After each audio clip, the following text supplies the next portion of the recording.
forever, forever. I wanna love you. Will you let me love you forever, forever and a day, day, day, day, day.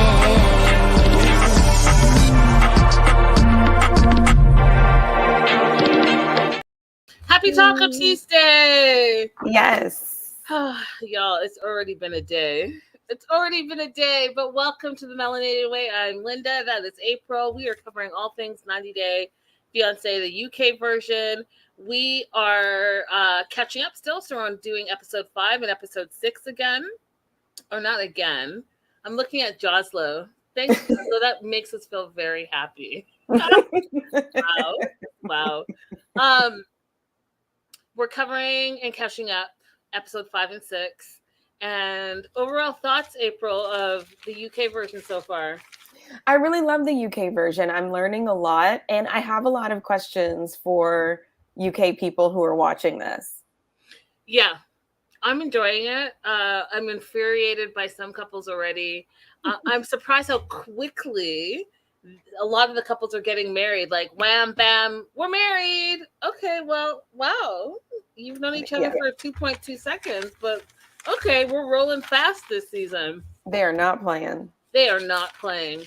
So, a little bit of housekeeping. Bottom of the screen, you can see where you can support the show. Your support is much appreciated everywhere at Linda is So Girly, as well as Super Chat and Super Stickers are available.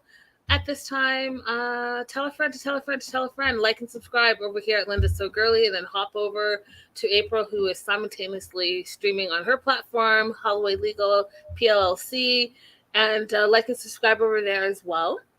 I'll keep that lower third up for a little bit. And what else do I want to say? It's Taco Tuesday. Yes. I feel crazy. Listen, I don't know if you guys know about all this breaking news with Josh Sider and the whole situation that's gone down, but I'm just going to let you know that I don't normally go live on Instagram, but later this evening, 6 p.m. Pacific Standard Time, I will be going live on Instagram to talk specifically about that, specifically about clout chasing, about using your platform for the wrong reasons, mental health, unaliving, suicide prevention, and all the things. So if you have Instagram and you want to head over there, that's what we're going to be talking about. I am taking it personally, because as an entertainment journalist, I feel like I should have had my two sources like I normally do. I normally don't get fooled like this. But second of all, I'm also taking it personally because there are so many people out there that are struggling with mental health. And going about it the right way, whatever that looks like for them, because it really is an individual journey. But what we're not about to do is have another little Tay moment. Canadians, you guys know what I'm talking about. We're not doing that. And I think that I just read a statement by his alleged girlfriend. And I won't get into it, but there's a lot of privilege going on here, and no one else would be able to get away with it if he wasn't a cis male, white in America, talking about he was hacked, allegedly. You were allegedly hacked for 24 hours and you didn't see your name all across the news for that whole 24-hour cycle. Stop it. Stop messing around with our intelligence. That being said, we're going to wrap because I will get all off a tangent. We'll go ahead and get started with 90 Day UK. Yes. Did you want breathe, Linda, breathe. Girl. Woo. Did you want to say anything about that at all, April? No, I do not. You got it. You've covered everything. Why, thank you. Let's talk about Louise and Jose, because that's another hot mess expressed. Cool. So what good. Up, Riley in the live chat. Appreciate y'all being here. Hello. Overall thoughts on Louise and Jose? Why is nobody asking the question that I want to hear them ask? Not her son, not her friend. What have you guys been talking about for 16 hours when you're on the phone all day long? Yeah. That's the only question I want somebody to ask her. What is she even talking about with him now? That's I mean, y'all are not even communicating at all. Okay, so episode 5, we're gonna do episode 5 and 6 each couple back to back. So during this episode, he's stuck in immigration. He's been stuck in immigration for 12 hours. She feels desperate. She's on her way home because immigration told her to go home. But then while she's driving home or ride sharing home, immigration called her, and she was worried that they were still not going to let him in. But last week I talked about the biometrics, and April and I said, if they're going to do biometrics, if you know anything about the biometrics, it's not cheap. Okay, it's not cheap at all. And they're not going to do biometrics if they're not really actually interested in having you move further in the process. So as soon as I heard biometrics last week, April and I both said, yeah, like he's going to be able to come through. And that's exactly what happened. He makes it. He arrives at her house. They hug, they kiss, they hug, they kiss. Jose says Louise is very, very cute, he says, and he's happy. He loves her. She loves him. Oh, God, these two. And then, he's settling in. And one of the things I thought was an interesting thing, because I know that this was something that she had to deal with when she went to visit him. But she asked him, can you drink UK tap water? Did you catch on to that at all? I did. Right? So it's that same thing, because there are many places that you travel to that you just don't drink the tap water because your body's not going to be able to digest the same as if you were at home. So it's all about bottled water, even when you're like brushing your teeth, the whole thing. So I thought it was interesting that she asked him that. Luckily, he has that crazy jacket that he wears. Oh, I wonder if I have a picture of it. Yes, I do. So luckily, he has that jacket because he feels England is really, really cold. And, he's going to need it. He clearly has not been to the UK before, and he does not know what he's in for weather-wise. But they're at home. They're chilling. They're waiting for Jesse, Louisa's son, to come home. And she's trying to explain to Jose how Jesse is a protector of her. He's probably going to be, a little bit hard-shelled. And that don't worry, they're going to get to know each other, all of that. What were your thoughts on when she was trying to butter up Jose to her son? Yeah, my thought was, why isn't she just typing this? He does not understand what you're saying. I have the same persistent thought running like ticker tape through my head every single time she turns to him and says, she tries to simplify what somebody else is saying. He doesn't understand any of it. Right. And I don't understand why we didn't pull out the translator. Like, are we just not going to communicate anymore? We're going to look at each other and smile and laugh and giggle and be like, yeah, we're communicating. This is a great relationship. Oh, by the way, let's absolutely bring a baby into this situation because that makes sense. No, not at all. Nothing about this is good. And whatever, man. We're just... So watching the train crash. What I thought was a weird edit is because remember on Louisa's wedding day, she said she tried to call home and she couldn't get through, right? So she said that on her wedding day, but this episode she's worried to tell her son that she got married to Jose because she doesn't know how he's going to react. I was like, wait, what? Yeah, so she hasn't said anything. Since she got home, she got there before he arrived at the house. She had time to say something. Also, email is available. Voice messages are available. Not just that, you friggin' got married. You spent like a day or two living a vida loca buying rubber chickens, and you couldn't call your family and be like, hey, by the way, I'm married. Oh, and by the way, I'm bringing him back immediately. Yeah. It's not motherly, and it's also rude. So it seems like her and her son have moved into a place where they're not just mom and child, they're like roommates.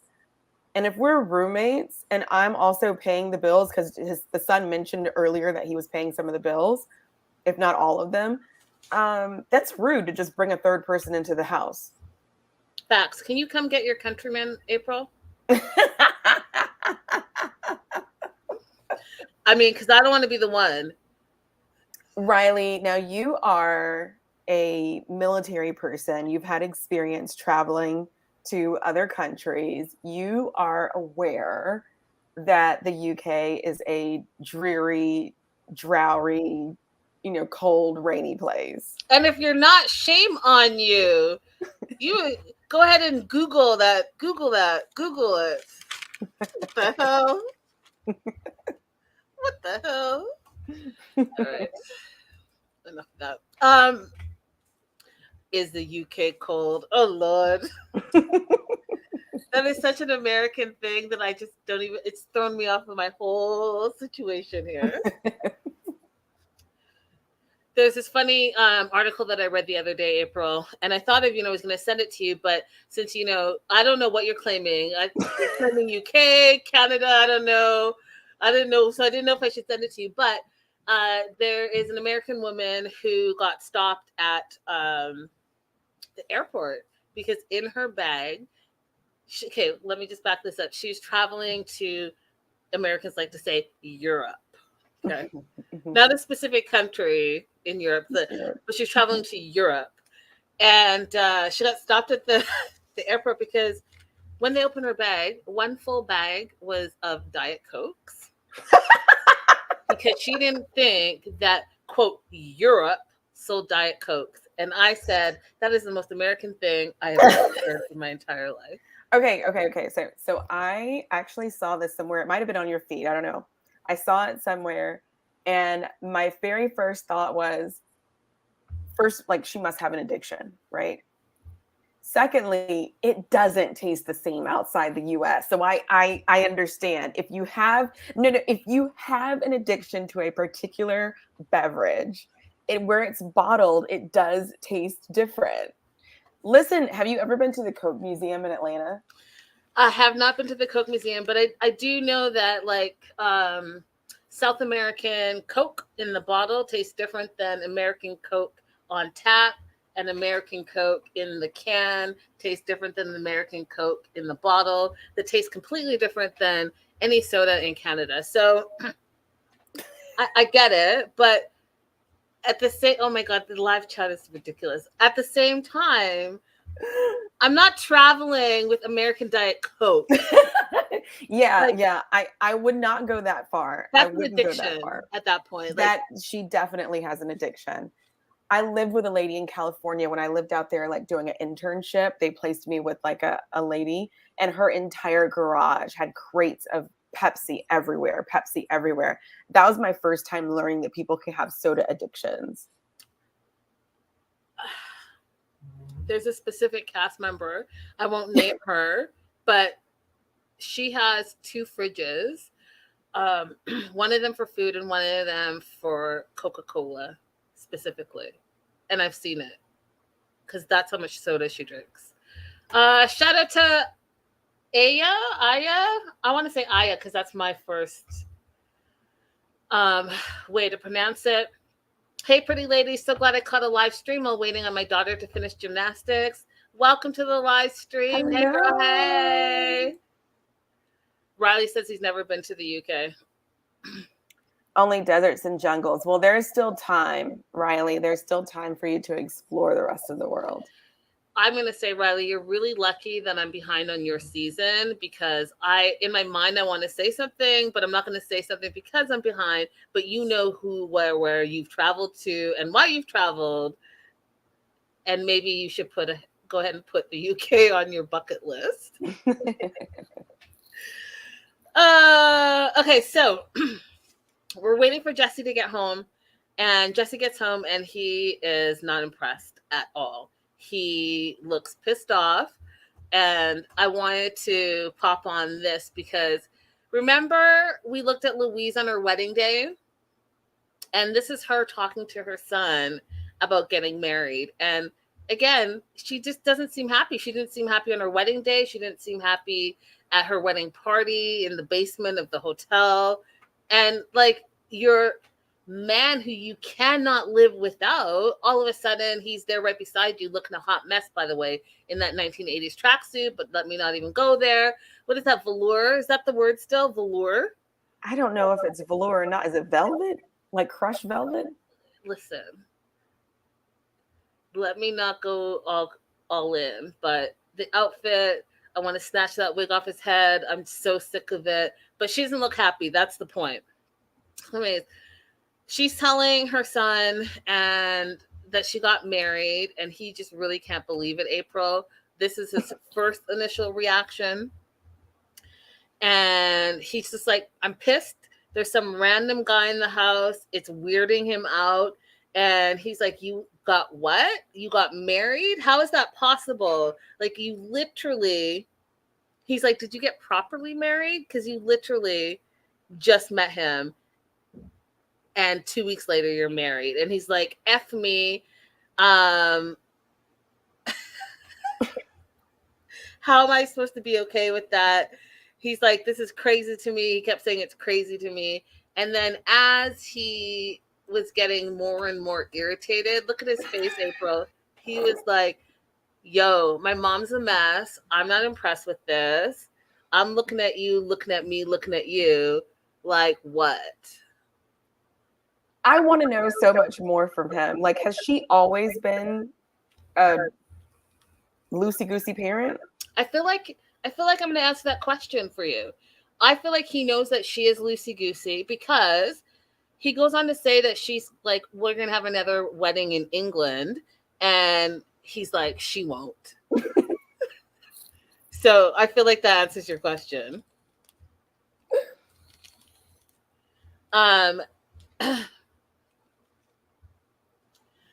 So Jose is trying to, like, I guess, be friendly during this conversation because the mom is like doing this weird broken English thing. And I want to let you know, you guys, like, one of the things about having this English as a second language is just talk normally. Talk normally. Don't talk too fast. And don't talk like this. It's ridiculous.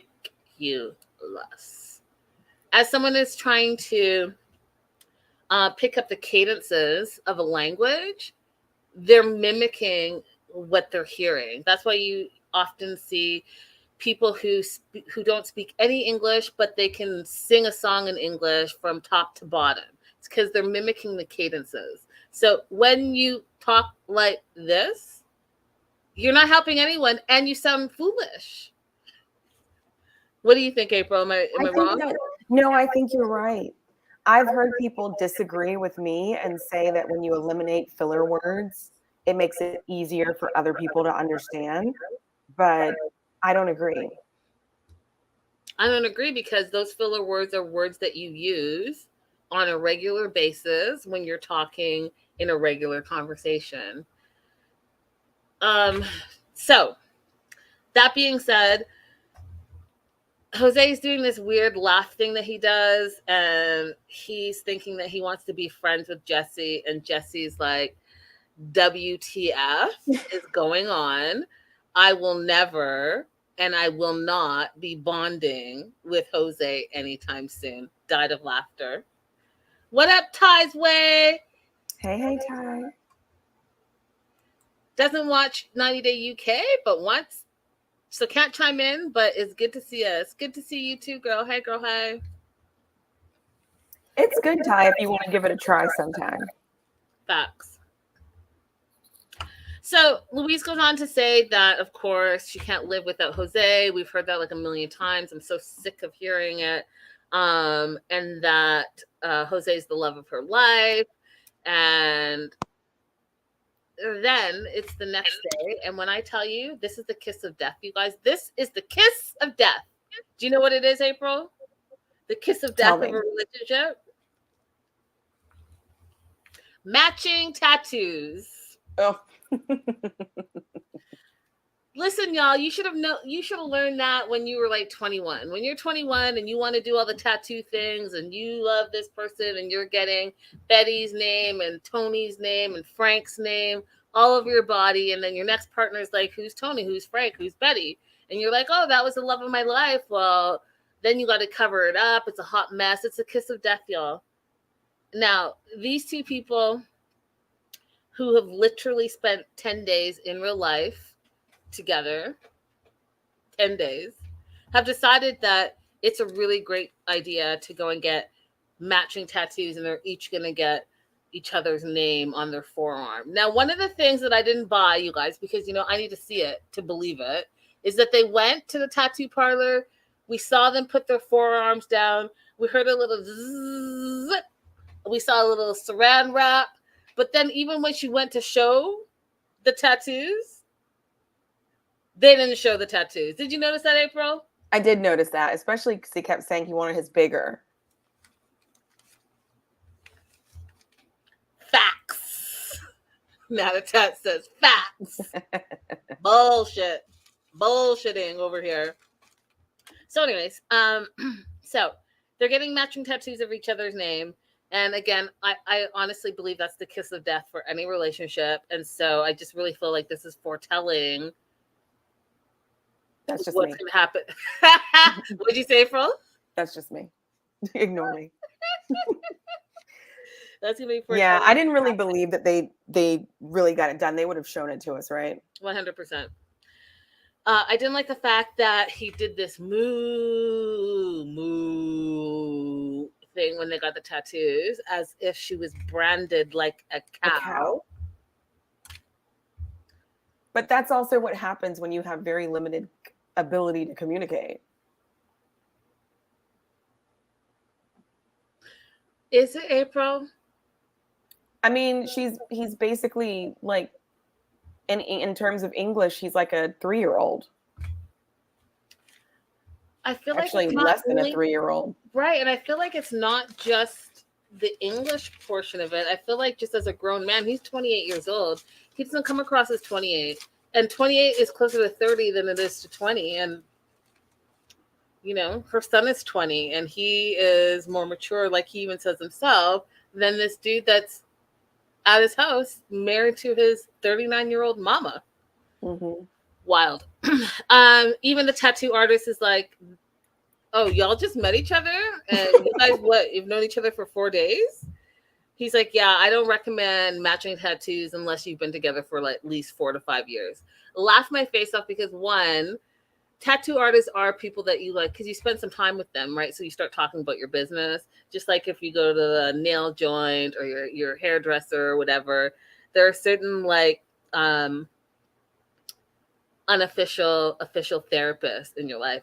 But I don't believe that they ever went to this tattoo shop before. I think they randomly went in. The guy's looking at them like, you guys can't even communicate. You guys don't even speak the same language. You guys don't even know each other, haven't known each other. If I had anything to say about it, I'd be like, y'all need to wait, another 4 years before you go ahead and get yourself branded.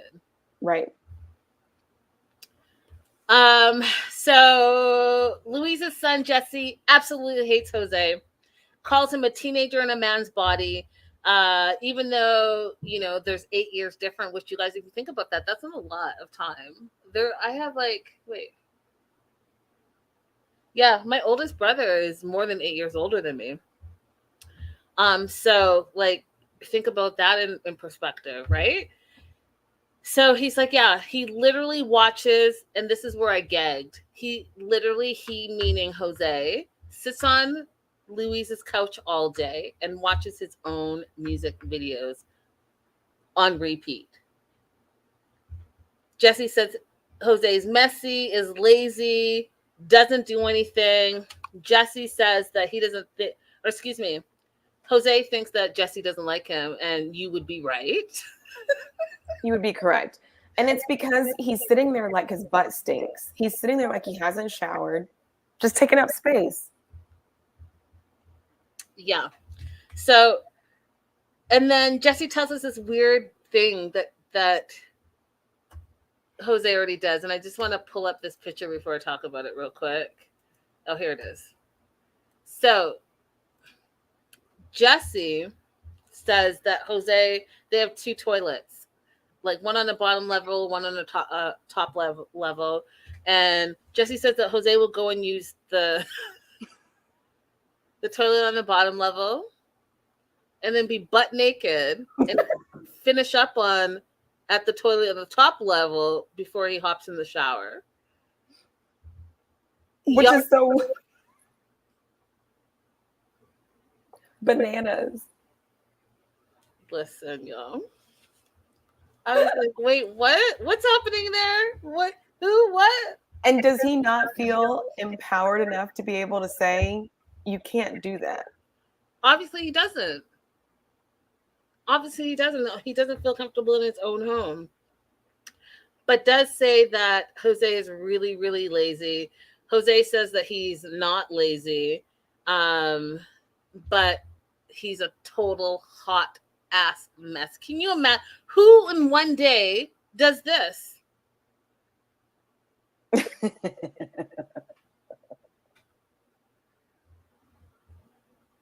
She's being way too nonchalant about that mess. First of all, that jacket is familiar. See that jacket, with the brown fur? That's her jacket, just FYI. I think that what they did for this shot was they threw all the stuff from her luggage and all the stuff from his luggage on her bed and been like, hey, he's a hot mess. And to prove it, I'm going to show you guys. So look at this photo, right, April? You see the blue shirt? Mm-hmm. And then the brown furry jacket? Mm-hmm. Right? Okay. What does that look like?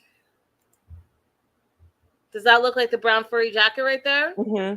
Just saying. So apparently he's messy. She calls him to come and clean the mess, and it's too messy, all the stuff. Okay, I guess. Between, the naked stroll up the stairs. That all of it. That and the mess, you're doing too much. So that same evening, they're gonna go visit her friend Andrea, and this is where I was just like, I'm not into any of this. Andrea has, as you guys know, has had doubts about this relationship. She's meeting Jose. She's trying to communicate with him, but again, there's that language barrier, and she wants to know if it's going to last. And Louise is doing this like slow, broken English situation with him. And he literally says that he doesn't know what's going on. Yeah, he hasn't known what's going on this whole relationship. He's just, all he is happy to be in the UK. UK chicken. Stop it. Just stop it. So he's like, you know what? To Cameron, he's like, I don't understand what's going on. They're talking too fart. And the producer's like, too fart? You mean fast? He's like, yeah, too fart. And because he couldn't pronounce it, he's like, yeah, no, they're talking too quickly. He didn't say quickly, he said too quick. But I laughed because I've done that though, where I can't think of the word. And so I just changed the word, same meaning. I will change a whole sentence, and just give up on a word. That's it. But at the very least, I know that he can't go out and work, but he could keep the place tidy, and he could go out and just film stuff for his videos in the future, get some background that you want to use, He's not going to do any of that. He's not doing anything. He's got one song, April. I haven't been to his YouTube page, but I thought he had a couple, no? I mean, maybe. I haven't been to his YouTube page, but I've heard one song, the chicken song, and that's it. I'm going to investigate his YouTube page when we get done with this. Fair. Keep me posted. So Andrea wants to know what his intentions are with Louise. Now, I've already said there's been this whole language barrier situation, but his answer really pissed me off because it was again I felt like I was flashing back to how they made such a big deal about him sleeping with prostitutes, and then there was no resolution, but then they got married. Why even ask what his intentions are if he's gonna have this bullshit answer? So his answer was much love, much love, much working, strong, Wow. Wow. Baby. The Wow. answer was like caveman talk. Just give the man a friggin' phone and use a translator already. But I'm giving you verbatim what his answer was. Yes. Much love, much working, strong, and 3 wows. My note just says, what? Like, if I was the friend and that was the question I asked, meanwhile, let me set up the backdrop, y'all. Let me set up the backdrop of this. So she's asking him a very important question for, someone who means a lot to her. Meanwhile, these fools, first of all, and this might just be the Canadian in me. And April, you haven't told me, what are you representing right now? Where are you? I am American today. Oh, shit, she's American today. Okay. So even in American culture, I know that I have tons of American friends that do the same thing. Well, number one, you don't show up at someone's house that you've never been to ever without a gift. It's super rude. You just showed up. Wait, what? I'm welcome. What? No wine, no cookies. Like, I just have never seen it done before. But they both show up, knock, knock, knock, at Andrea's house, empty-handed. Then, number two, they have the audacity to sit on her couch. Thank God they took their shoes off, because you guys already know how I feel about it. And you know that I would have gone on a 20-minute tangent about this. But I don't have to, because their shoes are off. And the only reason I know their shoes were off, because she had her feet up on his lap, barefooted, and with his unclean, nasty, you've been traveling, I don't even know. But he's rubbing her feet. You're not at home. You are not at home, gross. Friends. What extremely disgusting. The gift part, I don't think that Louise, is the kind of person who thinks about that, because she didn't even receive a gift from Louise when she arrived in Colombia. Her wedding was horrible. She did not receive wedding gifts from the family that we saw. She didn't receive any kind of wedding gift from Louise. So I don't think that she's the kind of person who would even think, let's take a gift over my friend's house because you're meeting her for the first time. And he most certainly would not. He arrived with one bag. Yeah, I wasn't into it. Then we find out that he says that he likes the UK, and then this is how it goes, April. Likes UK children. Can you give me some type of context to what the fuck you're talking about? Because what? So Louise tries to explain it out that they've had 2 failed visas, but he's here now, even though he's on a visitor's visa, y'all. A visitor's visa for 90 days. They're planning for a baby. April? This is ridiculous. They're obviously planning to apply for a spousal visa once he's here. I don't know how strict the UK is about that. The US has a 30-day presumption. If you try to do that within 30 days, they're going to presume that there was visa fraud. So yeah, we'll see how it plays out.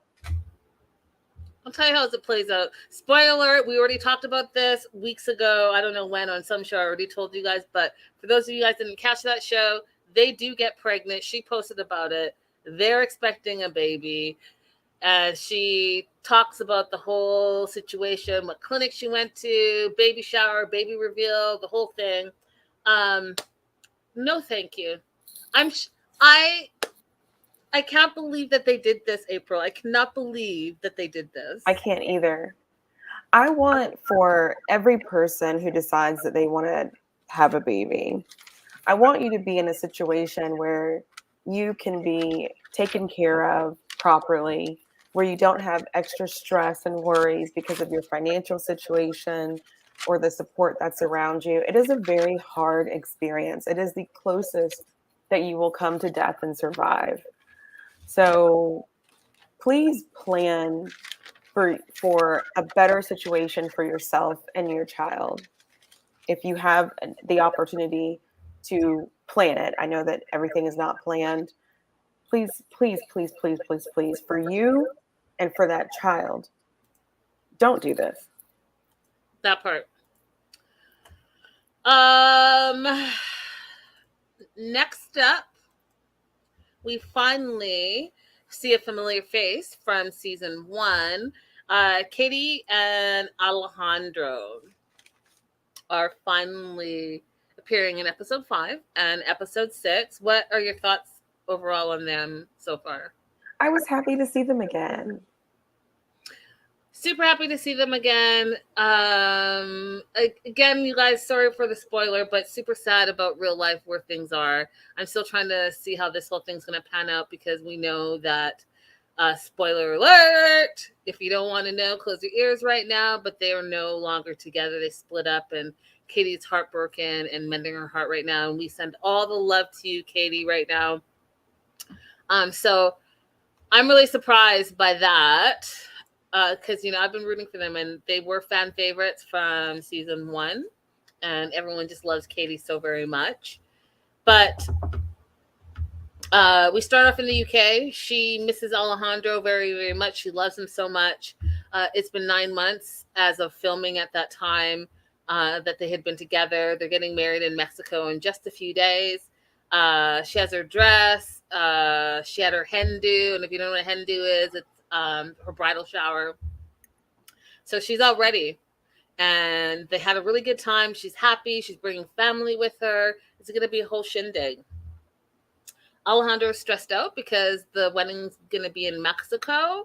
And she's like, your country, you plan it. What were your thoughts on that?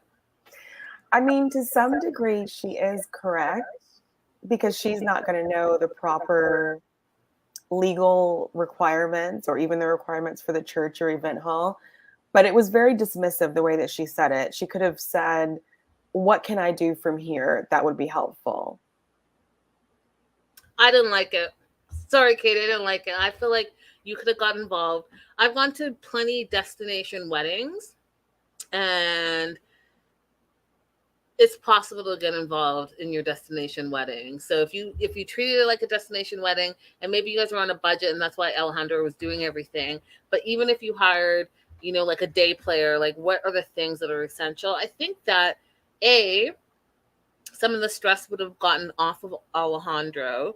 B, some of the day of stresses for you, like hair and makeup and even like where to drop off suitcases, all of that stuff, they would have been non-starters because guess what? You would have already known and you've already checked it out and you would already planned it. But that's just me. Right. I like to say I'm spontaneous with a plan. I wouldn't even say I'm spontaneous. I liked everything to be planned. I like to know what's going on. So that I wouldn't have been able to be like Katie and just be like, oh, I'll show up and see what you've got going on. I'm not spontaneous at all. And I don't like surprises. Are they the couple that got fired? No, they didn't get fired. They broke up. I like spontaneous. I can be spontaneous. Absolutely. My mom will tell you I'm too spontaneous, but I do like a plan. So he has been stressing because it's been about the documents. And it was interesting that they brought up the documents so early in the episode because we find out later in the episode that that's one of the things that was an issue for them to not get married. And do you know anything about like the documentation in marriages? Maybe even if you talk from an American perspective and an immigrant that's coming over, what documentation that they need? Yeah, so I'll do it 2 different ways. First, I'll tell you for Mexico, if you need to go there and you're trying to get residency or anything, I made some mistakes because I just didn't know that other countries have different requirements. I mean, just a huge American blind spot on me. But you need to get your documents specifically for Mexico apostilled before you go, because a lot of our documents that we have, we're issued one time in life, and that's our document for life. And that's not the same way in other countries.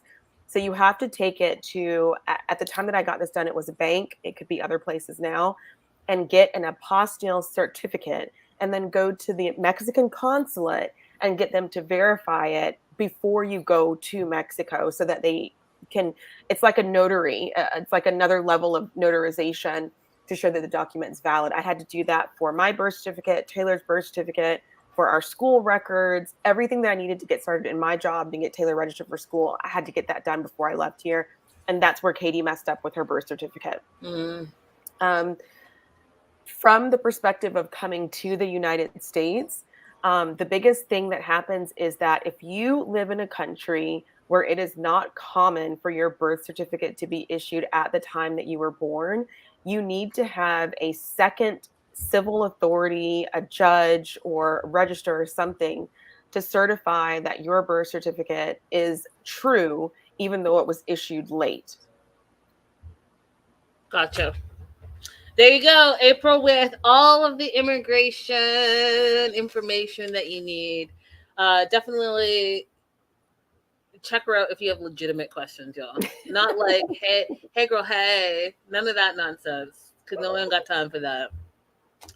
The pregnant couple, O'Reilly did not get fired either. Y'all are just running amok. You guys are just posting whatever you want to post, doing whatever you want to do, talking what you ever want to talk about. Listen, you are not immune to that. I've heard what you and Tyree have been up to on TikTok. Oh, on TikTok? Girl, listen, TikTok. I gotta get on the Clock app and see what's going on. TikTok is gonna be everyone's downfall. Mark my words right now. Y'all go on TikTok, you think it's like a 30-second little thing, or you go live. You guys are having too much fun, and then pow, pow, pow, pow, pow. Y'all got to be careful with those legal documents that you signed when you decided to be on the show. Be very careful. So, Katie says, "Your country, your problem. You are planning the wedding." And then she's like, "Do you want to kill me?" Because I think she realized how that came across. She's super excited that her family is joining her for her wedding. She's nervous about it because so love Katie. Love you, Katie. Love you. But sometimes you say things that just, I'm like, wait, what? So she says that she's nervous because her family has never been to a country like Mexico. Yeah, what did that mean, Katie? What did that mean? You don't have to tell us, just reflect on it.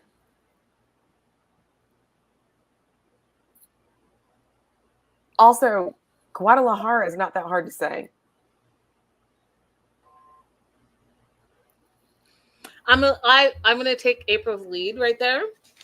Normally I would have a lot to say, but I'm gonna leave it with April. Just go ahead and take a seat and have some thoughts about how that came across and whether you're okay with how that sounded. Mm-hmm.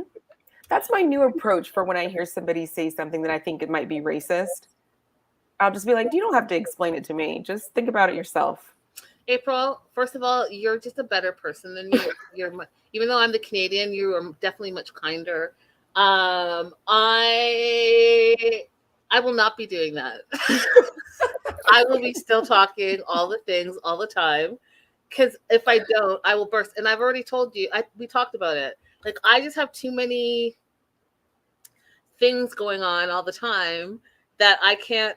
Some of it has to come out. And if I'm going to keep everyone's secrets and everything separate and all the things, I'm going to need to talk shit sometimes. And so here I am. And so I personally did not like that. But again, I'm taking the high road. And sit down and think about, does that sound proper to you? Because, like, please compare what other countries that they have traveled to and why that should even be said. But whatever. Natatat is nice too. Maybe they meant somewhere more tropical. You're giving them the benefit of the doubt. That's also nice of you. I didn't feel like it was what she was saying. Listen, when it doesn't feel right, sit right, sound right, it's not right. That's it. She arrives at the airport. She's got on this whole bride-to-be shirt, this really fancy bride-to-be hat. I couldn't do it. But I thought it was adorable for her because it's part of, like, her bubbly personality. Would you do it? Absolutely not. do something to invite strangers to talk to me. That and like, yeah, no. Mm-mm. Nope. You know, I travel through the airport like this. Listen, y'all are lucky. When I get to the airport, this is what happens. First of all, I'm 9 out of 10 times running late. And I don't know if you have this trick. I don't even know if I want to tell this trick to the whole world so everyone does it. But I have a trick that I do that my bags get there, I check in, and then I'm going to be at some bar, restaurant, kicking it near my gate.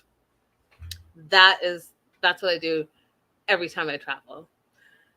I don't need extra like, hey, although I will say this. I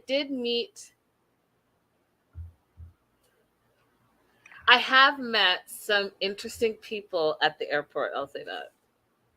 One of my old bosses used to say that I was missing out on opportunities for more business by not talking to people at the airport. Oh, I'm sure that's true. Especially as an immigration attorney where, international travelers. Yeah, but I was like, it's my client time. You should try it. You should try it. See what it like. Just do something different next time. We'll see. I'm flying next month. Well, maybe I will. Like on one of your short trips, be like, "Hey, I'm having a glass of wine at the bar. How are you? Where are you from? Blah blah blah blah blah blah blah." Yeah, try it. Let me know how that works out for you. We'll see. We'll see. So she arrives at the airport. She's got her fancy bride-to-be outfit on, and she has a connecting flight in Cancun to Guadalajara. But she finds out that it got canceled. And now I've had flights canceled. I've had flights delayed, but not to the extent that the next flight is not for 3 days. First of all, I was about to say something that was so rude. What airline are you traveling? Because there are some airlines that are known to be a little bootleg, in my personal opinion. So were you traveling on the most special, important day of your life on some cockamamie airline? Because, like, again, April, I'm a spontaneous person, but I'm a planner. And if I'm like, hey, this is my wedding journey. What I'm not about to do is buy a budget 2x4 ticket. Second of all, I'm flying first class because, like, how many times are you supposed to get married in your life? And especially if it's a destination wedding, like, do it up. But that's just me. What I'm not about to do is have my flight canceled and then find out that there's no other flight for 3 days. That's not going to happen. Natalie, we are not naming names here. I want to tell you something that happened to me. You will not believe the airline that this happened on. I'll believe it. There's two different airlines involved. First story, I get American to the airport. No. I get United. to the airport. Okay, then go. Get to the airport in Morocco, and my flight is gone. So I call the airline, and they're like, oh, yeah, we had to change the flight time, but we didn't have your email address. So the flight's gone. We're going to put you on a partnering airline to come out later on today. So I wait in the airport all day long for the partner flight. 30 minutes before the partner flight, everybody who's standing in line with me just starts sighing heavily because they've all received an email saying the partner flight is now canceled. I still didn't get the email. 2 different airlines. What airlines? Air Canada was the first one. Stop it. I'm not kidding you. Stop it. Air Canada was the first one. I get there, the whole counter is shut down. And I called it so casually. They were like, oh, yeah, we changed the flight time, but we don't have your email address. So you didn't get the notification. The second one, Air France. And let me tell you something about French people. When they canceled that second flight, those French people were ready to riot. Okay. They were in a hurly-burly. Okay. They told us the next flight out was 3 days later. Those French people went bonkers in line. Sounds about right. Bonkers. Did Air Canada upgrade you? So I ended up, my flight that finally did go out was Air France. They did not upgrade me, but I got, it was like maybe $400 back. Oh no, we're gonna have to chit chat. We'll chit chat about all of that because first of all, what you're not about, anyways. That's another story. Air Canada, rude Right? on their end, but they absolutely should have upgraded you and given you like a couple of $1,000s. But okay, so she needs to be there the next day, which also is something that I wouldn't do. Like, what? Why so last minute? Like, your flight's here. You know that airlines tend to not always be on time. So, like, why not give yourself a little bit of leeway on your wedding day? But she needs to be there the next day because they need to do a blood test in order to have their wedding. Do you know anything about that? So I know that Mexico does it, Iceland does it. There are some countries where you have to get a blood test done for STDs and also genealogy before you get married. So Mexico is one of them. Iceland does it supposedly because their population is so small. They want to make sure you don't marry too close of a relative. There's no cousin marrying over here going on. So yeah, bringing no nasty nasties up in our country. And it used to be required in the US. I would have to research to see when they stopped doing it, but the US used to require blood tests before you got married as well. Wow. They should maybe re-implement that because y'all be running amok. Yeah, some people don't tell you the truth about what their medical history is. But now I think the reason why it stopped was because the fear of the government having that information. Yeah, and I could see why that would be a fear in the US.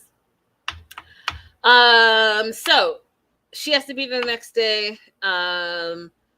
My note says cluster mess, but you can infer what I meant when I said that. She's on hold with the airlines, and they say, "Sitiente minutos," and I was like, "Wait, what?"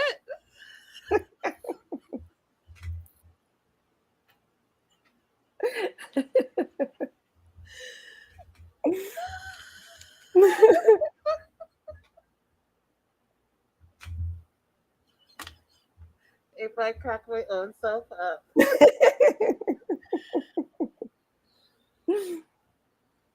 Okay. Fast forward to Alejandro. He realizes that there's something up with Katie's connecting flight. It's canceled, but he's trying to contact the airlines to no avail. No one's answering. So he's going to go to the airport anyways and wait because he really needs her to get there. And he wants to be there no matter what. But he's like, if she's not on the flight, there's going to be no wedding. He's stressed out. He's panicking. She's panicking. And he's waiting for Katie. And as he's panicking, you can tell that he's stressing out. And you can tell he's not like easy, happy-go-lucky Alejandro that we met last season. Like he's definitely been like uptight this whole episode. And he's pissed. He's like, there was no message, no calls. But we remember on her way there that she had like dodgy cell service. So she sent what she could send and then she had to catch the flight, right? Right. So he's upset. So he's messaging her mom, which I thought was interesting because you guys, we never met Katie's mom in season 1. We do meet her at this wedding, but it was really always about her Nana, her grandmother. And so I thought it was interesting that he was calling Katie's mom and not the grandma for the tea. But then I thought, well, maybe the mom didn't want to film and that's why she was not on the show and they are closer than I would think. But yeah, all those thoughts ran into my mind that he's calling the mom and we're like, we don't even know her mom. We haven't even seen a picture of her yet. Who, what, where, why, what? But that's how my mind thinks. Mm-hmm. No new friends. Like Drake says. By the way, Drake, I know you watch these videos low key because you're my baby daddy, but the fact that you went to Rogers Arena yesterday and first of all, you went out for Italian at an amazing Italian spot, had an amazing time, and then you went over to Rogers Arena at 6. The concert starts at 8, and at 5:57, the concert was canceled. Why? No, I'm not joking, but that did happen. April. Why? No new friends. Get it together, Rogers Arena. Okay, so as he's calling her mom, Katie comes through the doors. Instead of like, oh my God, I'm so excited to meet you and see your beautiful face and kiss and hug. And this is our marriage time. And oh my God, my soulmate is here. And he's like, why didn't you text me? And that was basically the conversation. That whole ride home. The very next day, he's still pissed that he thinks that she didn't text him. This is not good. I was like, is this the beginning of the downfall? It seems to be. Right? So she's like, yeah, I did the best I could. They get to his house, and she's a dog lover. We've met her dog on season 1, and apparently he has dogs as well. And so she's saying hi to them, and it's late at night. She wakes up the neighborhood. He's pissed off at that as well. And my note says, why is Alejandro being so pissy? Like, it can't just be about her not texting, because let that shit go. She's here now. It seems like he's just stressed from everything. And it's unfortunate that he is having trouble adequately welcoming her. Yeah, sad to me. But she made it. Made it for the next day. Alejandro's parents make breakfast, have a little small talk, and then they need to go get their blood test. Alejandro's still mad at her. And then there was like a weird little lost in translation thing, and I'm going to bring up this one thing that I thought was hilarious. So there's a lost in translation situation. But the family basically wants to know, like, what are the traditions when you get married, which I think is like, why are we talking about this, the day before the wedding? Like, again, it's just like, where was the planning and all this? But like, are there any British wedding traditions that we should know about? And Katie makes a joke like, no, just know that Brits know how to party and they drink a lot, etc., etc. And then there's something that they did at her hen do, which is this dance thing that they do while they're sitting on the floor, and they kind of like go back and forth. And then we find out it's actually not a British tradition. It's just a drunk tradition.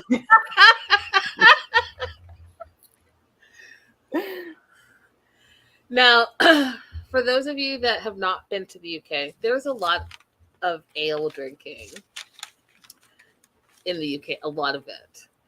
Like, I'm surprised. I feel like they must just have a really high alcohol content, like, or what am I trying to say? Tolerance. Because, like, listen, y'all, it'll be 3 p.m. They're finishing up work, and they're like, let's go to the pub.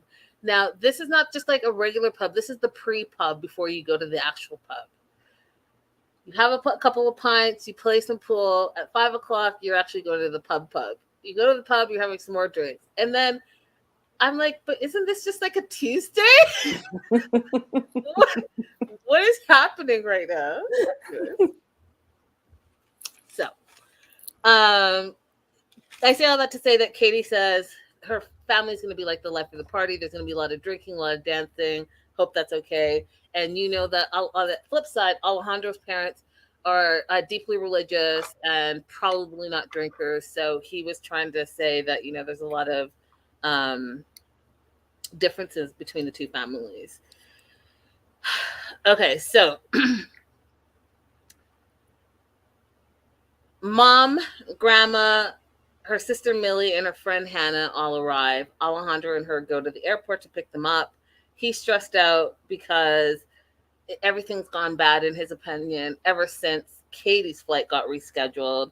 They get there, and I was like, do you not know any women, Alejandro? Because again, like, A, have you not dated? And B, do you not know any women? He's pissed off that they have so much luggage. So it's 4 women flying internationally, guaranteed, y'all, it's going to be at least two suitcases each. So, like, what are you complaining about? He was like, I wasn't ready for all this luggage. He's like, they think they're not on holiday. It's like they're moving here. And I was like, no. Did you want to say something to that? No, I agree with you. I also was wondering why Katie didn't say, should we get a larger vehicle to pick them up, or I think have a they did that second for sure. car? Because he had it, if you notice, when they picked them up, they had like a white SUV. But the next day they were driving like this blue minivan. And I wasn't going to say anything because I was like, oh, whatever. But I think that's just like, I don't know. That was a production problem, in my opinion. I mean, it's a little bit of a him problem too, because I even think to myself, when my sisters are coming here to visit me, I'll be like, okay, my car is only going to be okay if y'all are only bringing carry-ons. Like, I already think about that. Mm-hmm. So it's a little bit on him, a little bit on her, but he's still mad from things that he shouldn't be mad about. Yeah. And also, if this is how you deal with stress, then we need to kind of talk about that part. Because exactly. Because he could have said out loud at that moment, oh, I'm sorry, there's more bags. I didn't plan for that. Let me come up with another plan. He didn't have to be sulking. Right. And at what point do you just let it go?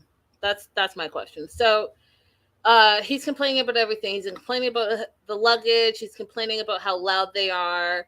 And he literally says he's having a breakdown. You're having a breakdown because they're having a conversation and they're excited about the trip. Weirdo.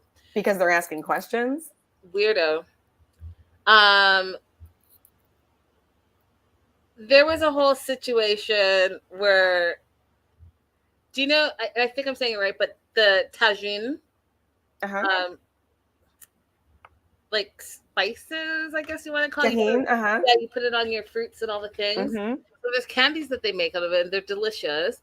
And there's that moment in the car where they stopped by a gas station, and then they were trying that candy, and then they were all like, spicy.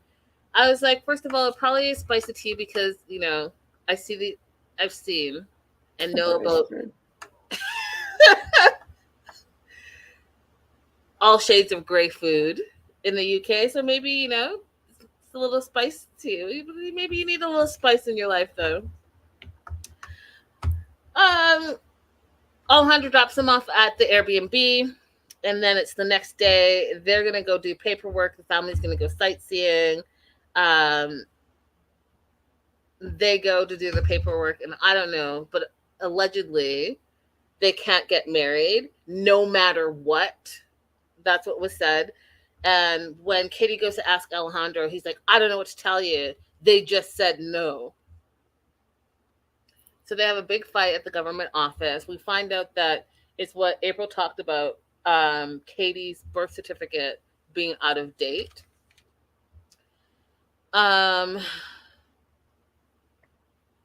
so at this point, they thought that they weren't getting married. Did you want to add anything before we get into what goes on with them in episode? Yeah, I mean, I'll just add that one thing you have to think about when you're going to another country is that you're used to your own kind of bureaucracy. And so even though it might be a nuisance to you, it is a tolerance level that you have for your own bureaucracy. And the same thing happens in other countries. It just feels weird or taxing to you because you're not used to their type of bureaucracy. I had to go to 3 different offices in Mexico to get Taylor registered for school, which was not something that I'm used to at all. But when I told my Mexican boss what was happening, he just laughed at me and was like, yeah, good luck. I'm Mexican. It was hard for me too. Every country has their own bureaucracy. So him having never been married before and her being foreign, they should have investigated more what the requirements were, because that was something when I went to the school to find out what I needed, when I went to go visit before I moved, they told me immediately, you need everything apostilled.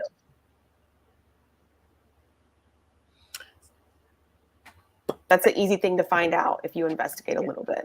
Planning. Some more. Oh, wait, that's not them. It's like, oh, that's a whole other conversation. So they think they're not getting married. But Katie's like, that's fine. We'll just have a big party. Everyone's here anyways.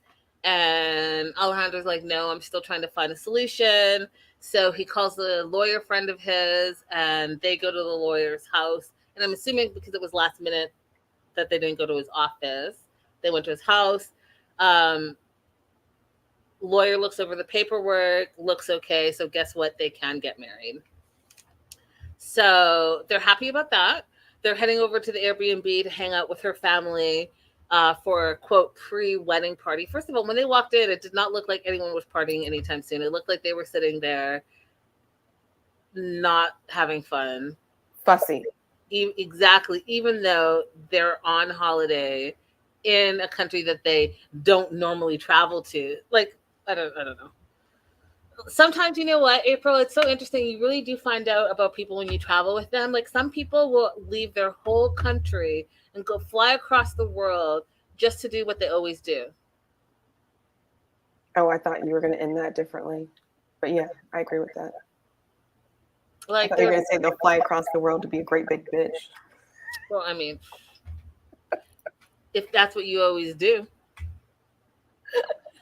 But we see that her mom and her friend Hannah are all pissy, and they're like super pissy. And I, to this minute right now on the show, don't understand what exactly they're pissy about and how we went from 0 to 1,000 in this moment. Super disrespectful. And this is not even, and you know, I know I give you guys Americans a hard time, but this was definitely a Brit, like, highfalutin attitude that I did not appreciate at all either.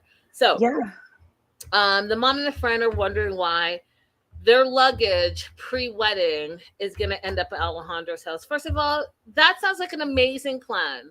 You don't even know where the venue is. You don't know the people at the venue, but you're marrying into Alejandro's family. So you guys are all family now.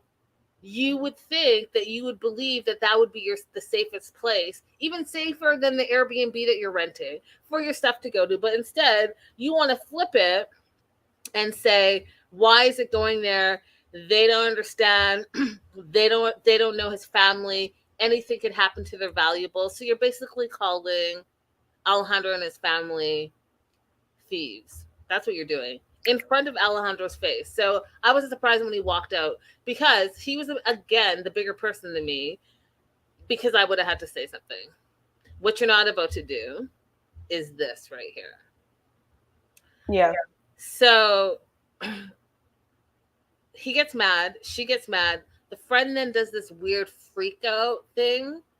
And I'm just going to try to recreate it. It was like,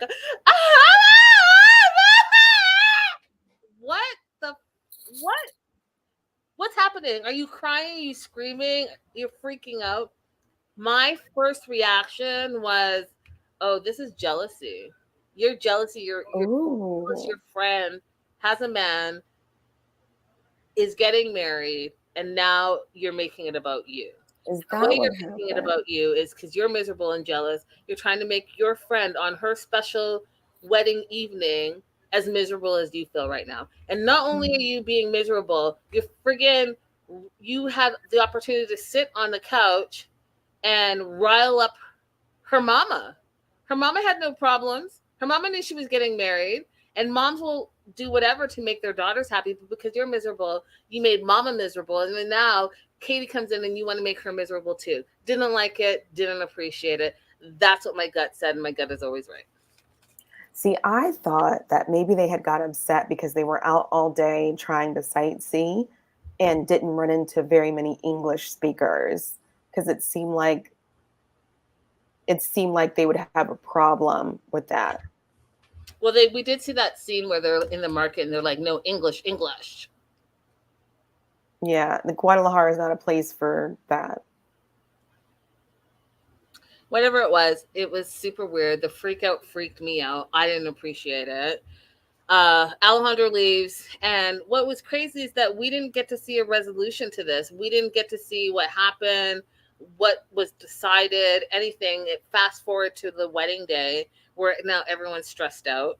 and all we know, it's been a week, and a stressful week for all of them. And we see Katie getting ready on her wedding day alone, and this is the other thing, April. It goes to planning, in my opinion. So you're planning, and you have Alejandro's auntie doing your hair and makeup, and then it's not until she's fully done your hair and makeup and your friend pops in that you say you hate it and you want them to start from scratch. What are your thoughts on that, April, before I say something? So my thought on that was, this is a white girl thing, because I would have to be assured that someone in another country would know how to do my skin tone properly. And we would have to have a practice session beforehand. I feel like only somebody white would show up like they're going to know how to do me.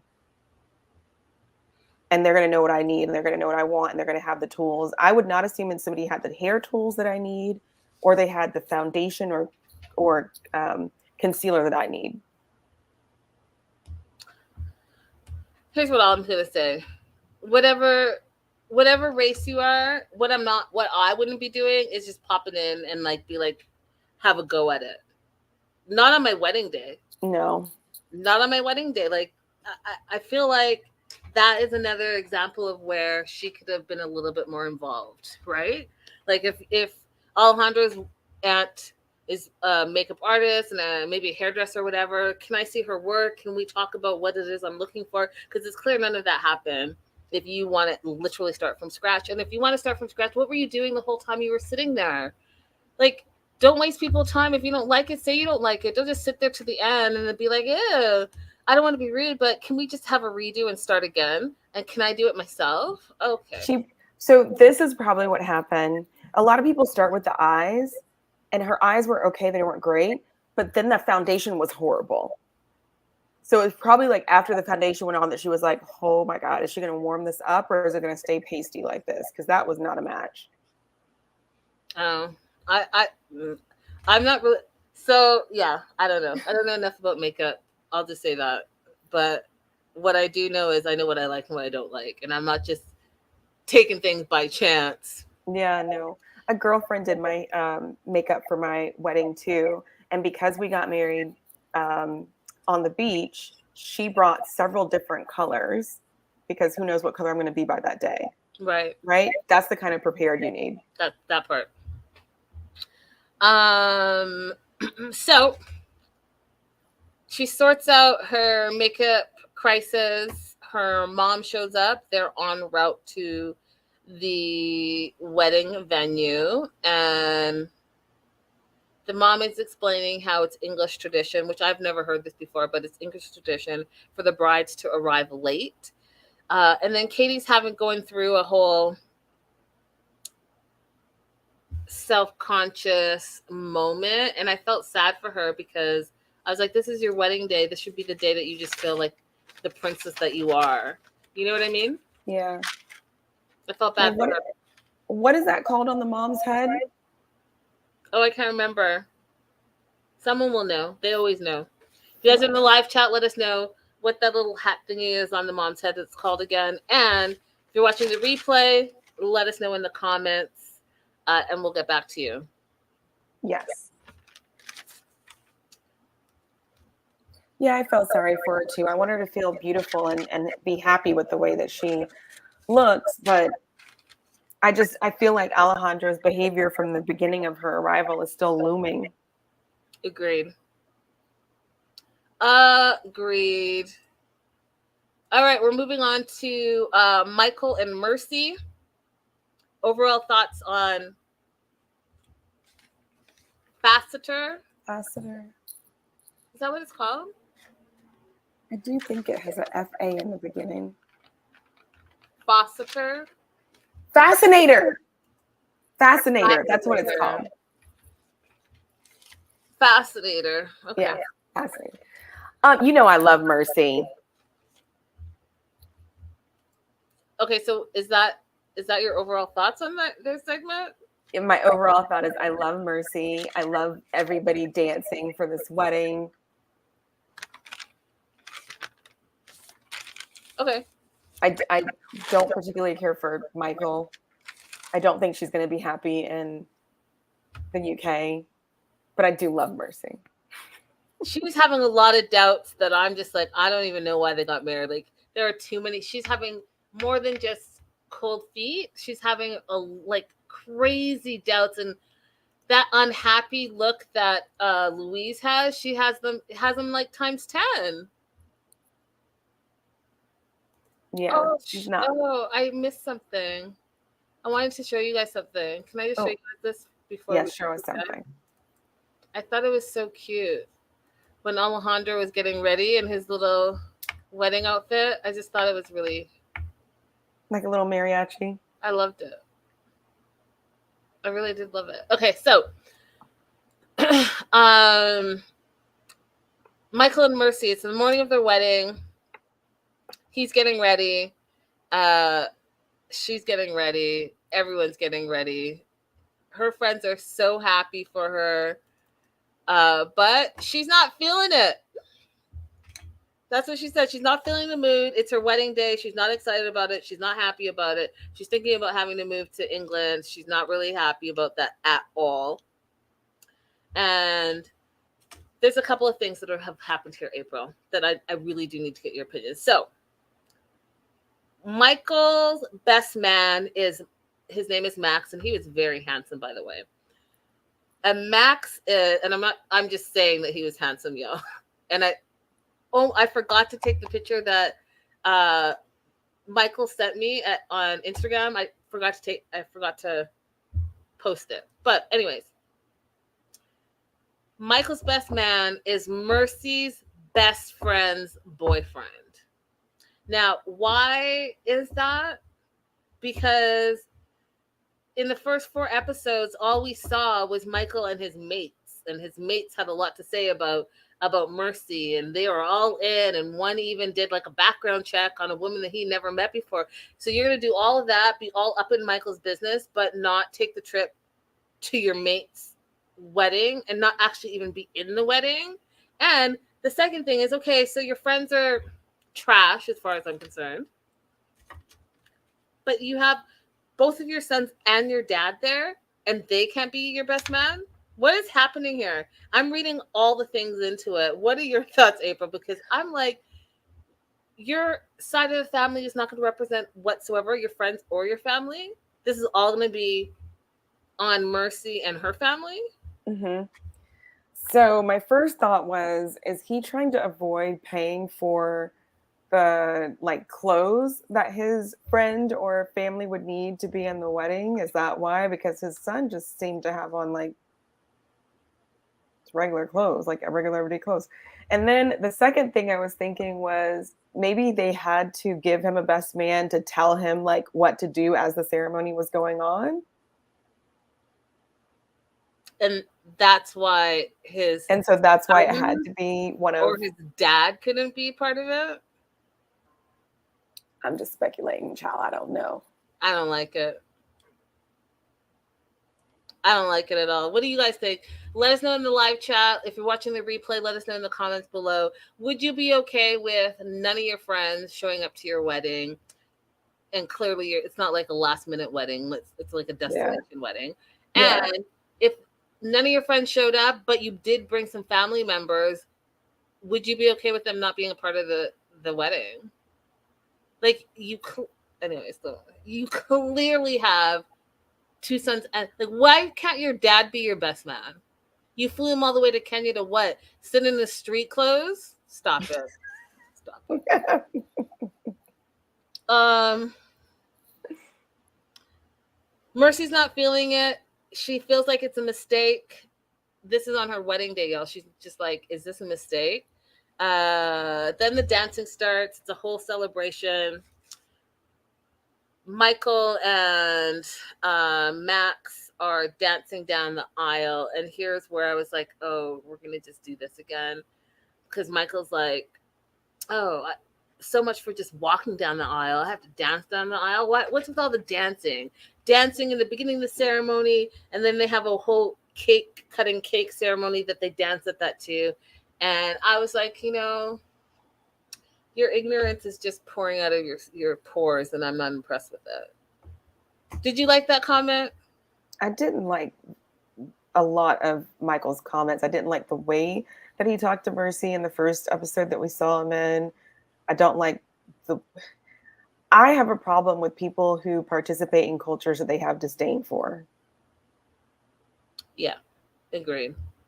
Like it really burns me up every time I have to see Angela in any kind of Nigerian garments.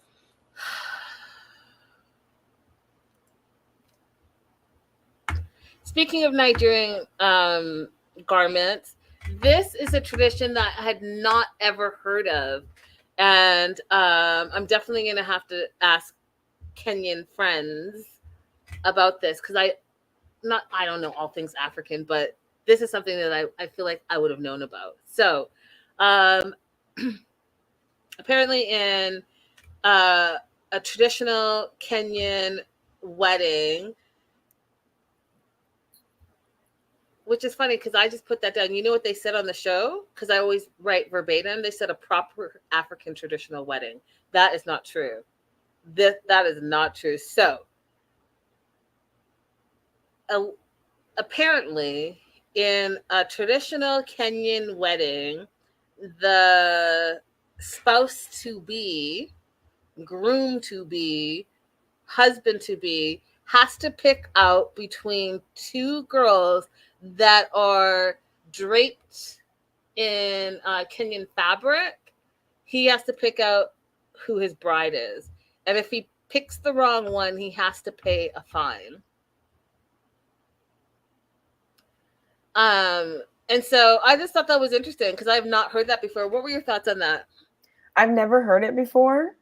If it's a real cultural thing that happens, it's a little fun game they play. If it's not, it's a hilarious way to get more money out of him.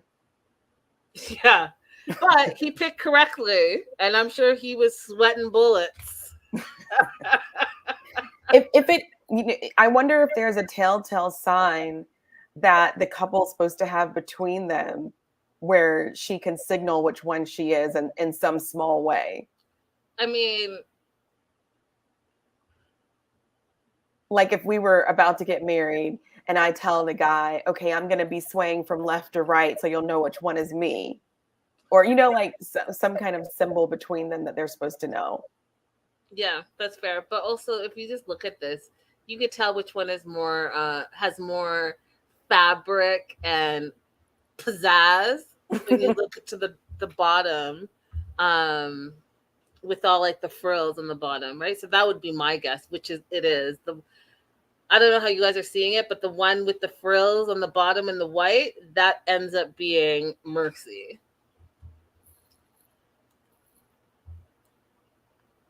And then, like I said, there's more dancing. They cut the cake, and this is where Mercy says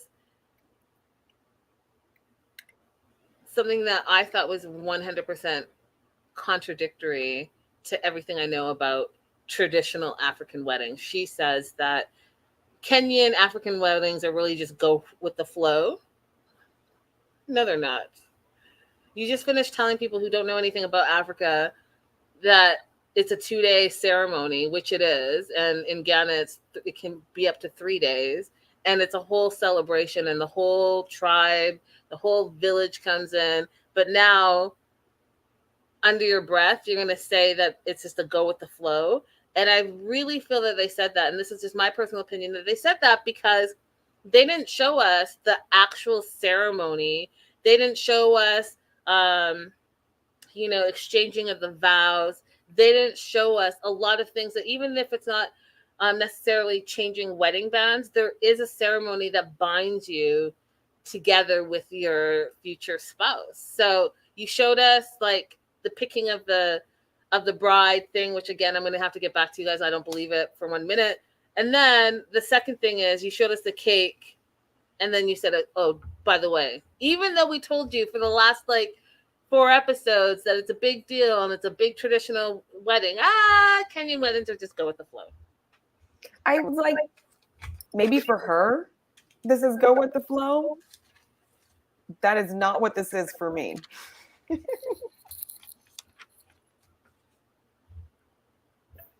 Joslo, do you want to answer this? Joslo says, what does he do to decide? Does he touch them, feel them, smell them?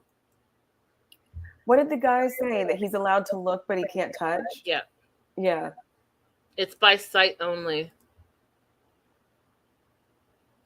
I already did that. Okay, this. We meet a new cast member this episode. Rebecca. First impressions of Rebecca, and we meet Christian just a little bit. My first impression of Rebecca is that we have such an interesting contradiction where her self-esteem is concerned. She obviously like has a positive image of herself to go out and do the belly dancing, but she also has a poor image of herself when it comes to her dating and her value in dating. Such an interesting contradiction. I agree with you 100%. And it's so interesting to me how we can put on several hats, right? So we can put on our professional hat, and maybe actually I'll do it like this. It's like Beyonce in real life is like an introvert and quiet. I can't even recall how many times I've ever seen her actually sit down and do an interview. But then when she gets on stage, her alter ego pops out, and all of a sudden she's the biggest extrovert. She's putting herself out there. And I just find it interesting that oftentimes we're all a little bit like that, you know? Becca says, so true, April. Yeah, so I'm excited to get to know her more. And I have a question about Christian. Did you hear him when he was talking to his mom? And if you were paying attention, what language are they speaking? Portuguese, I think. Portuguese. Mm-hmm. Okay. Because I know it wasn't Spanish. But I don't know. I have to look that up, but it sounded to me like it was Portuguese. Okay. Because I was thinking because they're in Argentina that maybe it was Italian, but I feel like if it was Italian, I would have recognized at least one or two words. And I recognized none of that. So I was like, this is interesting. I would like to know more about his background. Yeah, me too. And if you guys know, watching the replay or in the live chat, if it's not Portuguese and you know what it is, I'm sure one of you guys will tell me. Okay, so Rebecca, 27 from the UK. She's in telecommunications, and she's also a belly dancer. She really talks about how belly dancing instills confidence in her. She's been unlucky in love until she met Christian, and she met him on a cruise while she was with her grandparents on a cruise to Norway. And he was working in the gift shop. And I'm going to tell you something. If y'all ever been on a cruise, the gift shop is where never go to the gift shop. Yeah, never. Unless there's an emergency. Emergencies only. And even if there is emergency, wait till you're docked and even go to like the little marketplace wherever you're docked. The gift shop should be the last place you go. Yes. I say all that to say that Christian was working the gift shop on the cruise, and I guess her Nana spoke to him first and thought he was, you know, a good-looking fella, and so she's the one that hooked this whole thing up. So I'm also going to need Nana to make some appearances and take some accountability for what's about to happen here. So Christian, we find out, is coming to the UK on a fiancé visa, even though they're not engaged technically, she said, but they plan to or have to get married in 6 months.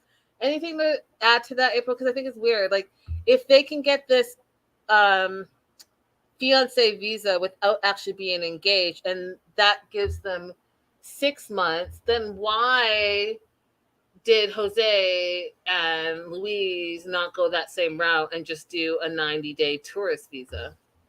It sounds like he got maybe that is one of the ones she said that they applied for a visit visa for Jose. So why didn't they? Maybe she's not a citizen. For the US, at least, you have to be a citizen to do a fiancé visa. You can't be a resident or have any other, student status or anything like that. The UK does allow citizens and settled status to be able to do a fiancé visa, but we don't know what Louise's status is. We do know that her mom is Jamaican, so maybe she was born there. Maybe she's born in the UK. I see what you're saying. I see what you're saying.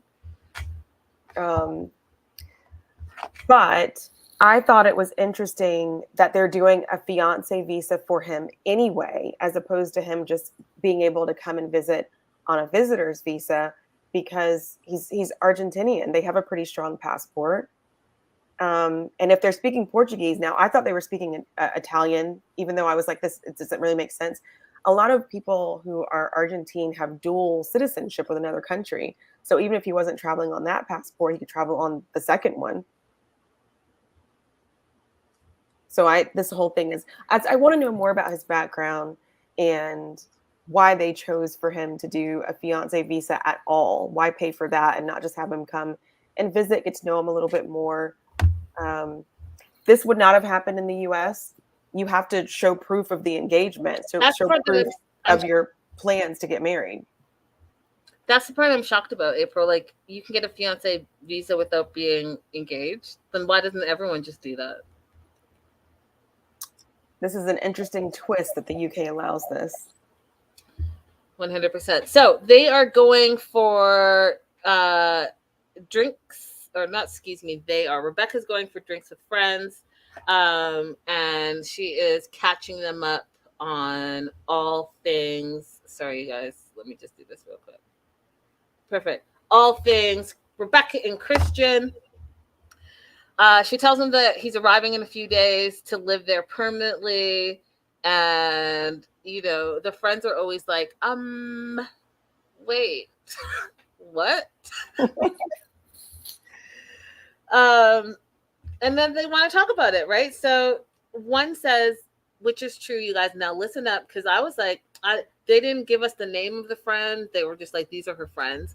But I would have loved to have quoted her directly, because she's like, well, now wait a minute.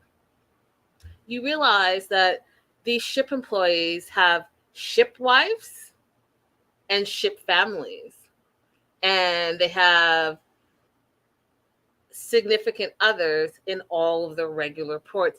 I'm going to tell you that is 100% a true fact. So they then say, how long have you known him? And she saw him after the cruise for one full day, and including the 10 days of the cruise, so 11 days total. Now, again, I don't know if y'all have never been on a cruise, but when you're on a cruise, you're in a bubble. And it's even more bubble-ish than if you're just on a holiday. Because on a holiday, you're out there and you're maybe interacting with the regulars or the people that live, the commoners, or the people that live in the cities that you're in, or you're staying with friends and relatives, whatever the case, but you're mixing and mingling with the locals. On a cruise ship, you and everyone else is from somewhere. You guys are in this microcosm that you think is like a world, but it's an artificial world. And all the things are available to you 24 hours a day. And then even when you dock, most of you just go on the ship-made excursions. And even if you don't go on the ship excursions, you go to like the tourist spots that they tell you to go to. So you're not really ever interacting with the locals. So it's like a whole false sense of travel. And so 10 days in the bubble, I don't even know if you, and plus he's working at the gift shop that I told you should never go to. Like, I don't know, April. Yeah, plus you're not even supposed to, when you're a ship employee, you're not supposed to fraternize with the guests. So how much time could they have really been spending together? Because he's had to do it clandestinely. Clandestinely? Yep. Clandestinely. Yep. Mhm. Which, obviously makes it part of the fun, but still. Danger, Will Robinson? Danger, Yes. Will Robinson. Danger. So her friends are making her doubt her judgment. And this is where she alludes to previously she's gone from one mistake to another. And this is where she only alluded to it, you guys. But let me tell you something. She should have started with her backstory. So, we meet Christian. We know he works on a cruise ship. He says he's good with women, which was my first red flag for him. He then said women are easy to meet for him, and especially the girls on board. And one of the things that made him special was he's the only person that looked like him on board, which true, right? So he's a good-looking fella. And then he comes across, think about it, you guys, he comes across women all day long, every single day. And then y'all that go in the gift shop, because I know some of you guys will not heed my warning, you run into Christian and, you lose your mind because you're in the bubblicious bubble. Mm-hmm. So he goes on to say that he gets a lot of attention. He says that he is a self-proclaimed playboy. If he had to rate himself from 1 to 10, he's definitely a solid 9.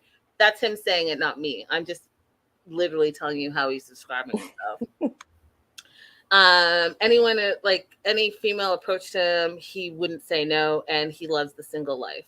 Does any of that sound like someone that is ready to move and get married? Not a single solitary bit of it.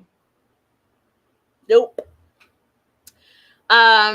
He goes on to say, whatever. His preferences, he likes blonde hair and blue eyes. So Rebecca fits his profile.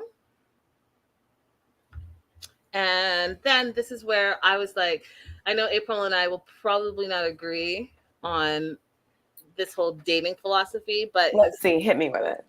Well, he just basically said that he knows that he wants to leave Argentina because he will have a better life in the UK.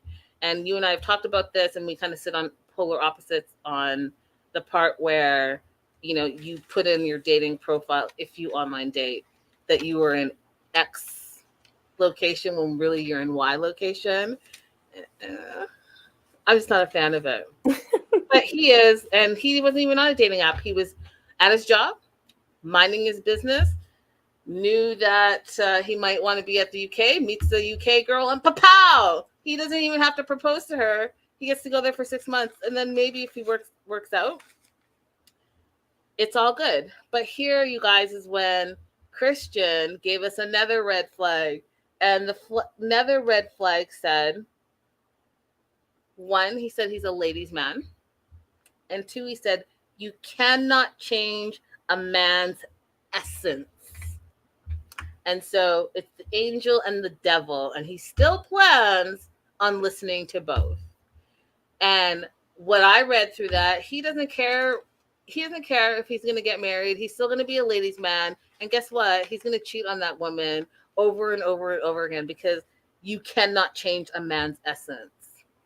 Yeah, he's not going into this with good intentions. And poor Christine is, Rebecca. Unfortunately, Rebecca. Poor Rebecca is doesn't seem to have the wherewithal to say, no, I'm not doing this.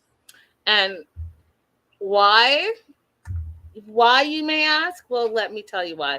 First of all, Rebecca's family, her dad specifically, has concerns about this whole situation. Now, her uncle is fully supporting her because her uncle can relate, and he's kind of like a fly by the seat of your pants person as well. But her dad is not for it because we find out at the very end of her segment that she's had a previous marriage. She moved to Turkey in 2016, dated a guy at the hotel that she was working at, married him 3 days. 1, 2, 3. 3 days after the wedding, Everything went south. He didn't even have the kahunas, y'all, to tell her to her face. He texted her and was like, yeah, I don't want to be with you anymore.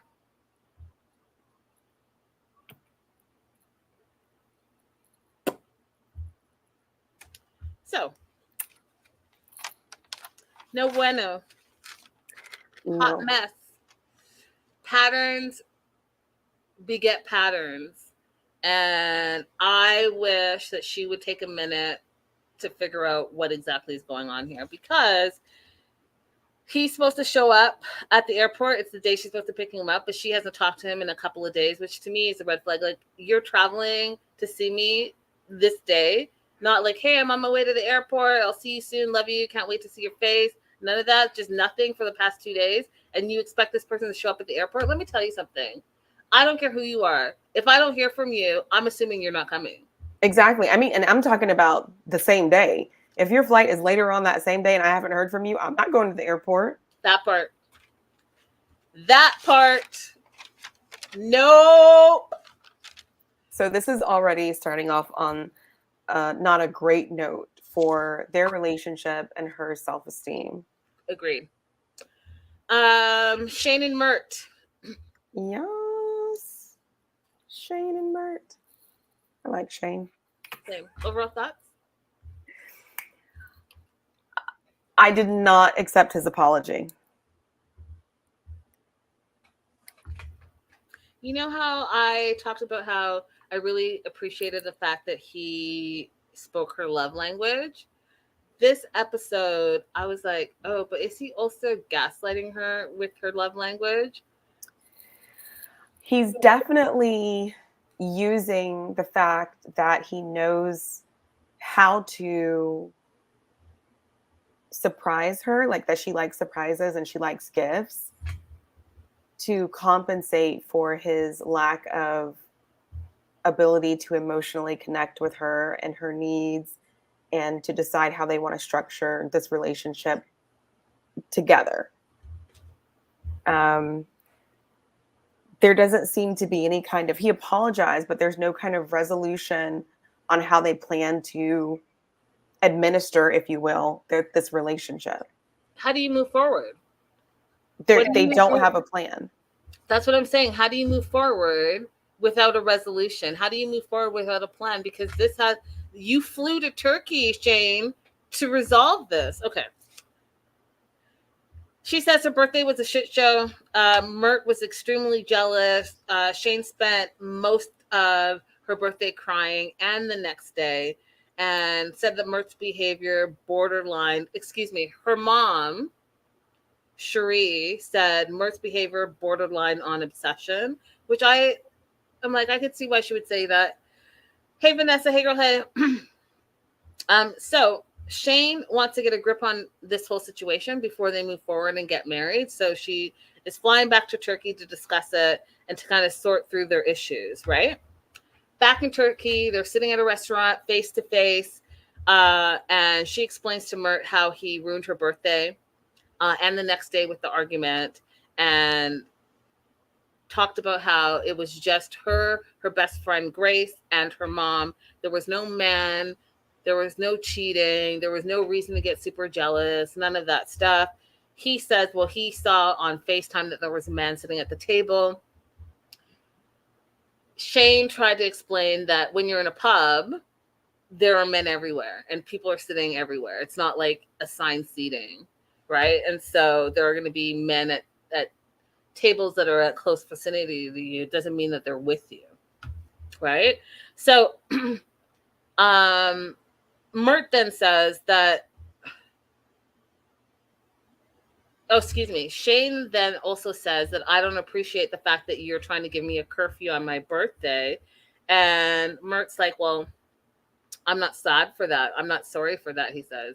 Like, he didn't care. He's like, I don't feel bad about that, and I'm not going to apologize for that. He said it and he meant it. Yeah, he said it and he meant it, April. Ooh. And then this is where Shane starts to be like, well, no, let's discuss this more. And then he says, calm down. Careful with your voice.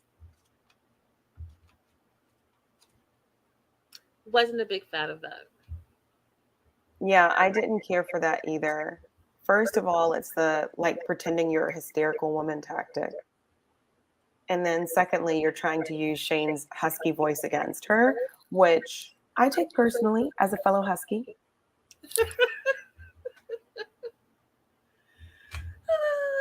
Do you feel like I don't know. I don't feel like your voice is husky at all. It is like the number one comment that I get from people when they hear me but can't see me. Oh, really? Huh. I don't know. I don't think I'd ever thought that. Anyways, curfew on her birthday. He's sorry, not sorry. Tells her to calm down. Careful with her voice. He's like, I can have a double standard. I don't care. I'm the man. I can drink every day. You can't drink if I'm not there. You can't drink outside of the house. Um, you can't do anything if I'm not there, basically, is what he's saying. And she's like, I'm not okay with that. You can't dictate, she says, what I can and cannot do. And instead of discussing that further, which, you guys flew to be together to have this discussion, instead he pops out a bracelet, apologizes for the birthday because he thinks he hurt her, and that's that. To a camera, he feels like they communicate. And this is why I was like, oh, so is he using the fact that he knows her love language against her? Because I don't see where there was any resolution there. And if I'm wrong, Shane, please show me where you guys resolved the communication component of it, and where you resolved the fact that he wants to dictate, like you said, he can't dictate what you can and cannot do. So, like, what's the resolution there? What's the way forward? Because we didn't get to see it unless it got cut out. Right. But then we go on to see that Shane says that she loves him no matter what and wouldn't change him for the world. And even if he's a bit controlling or not. Not okay, Shane. That's not okay. So this was bothering me last week when I said, I feel like he's trying to make them into a typical heteronormative relationship when they're not one. And at the time I was like, this is not really fully encapsulating what is bothering me. But this episode, I realized it because he said something to camera about her and she, and I said, he is insisting that Shane only exists as one gender when Shane has said, they, and she are all in me and they're all fine. That's the other reason why it was bothering me that I couldn't quite put my finger on. Like, you don't get to ascribe a role to someone else, number one. And secondly, you don't get to ascribe a role that this person doesn't want to conform to. What she said. They're meeting Mert's parents on the way there. Shane is shaving, and I gotta tell you that part of what she was doing was relatable. There's this one hair that has started to grow right here on my chin, and it comes and goes, and it's like, I don't know. I just felt it was very relatable. I've always had a mustache, and no, I don't. Yeah, I've always had a mustache, and sometimes just like one hair will start crawling over my lip. Yeah, there's this one weird chin, like, and I know exactly where it wants to grow all the time. And what's weird, you guys, is that it will just pop up one day, and I'll feel like it's super long. I'll be like, where did that even come from? Yeah, why does that hair grow so long and not the hair that I want to grow long? I took this is okay, TMI, but I like to take biotin, for like healthy. It's like, I don't know if you can see it. Yeah, it's like to help your nails and your hair and everything grow. And let me tell you, when I started taking it, I didn't conceptualize the fact that it makes your hair everywhere go. I had a booty hair.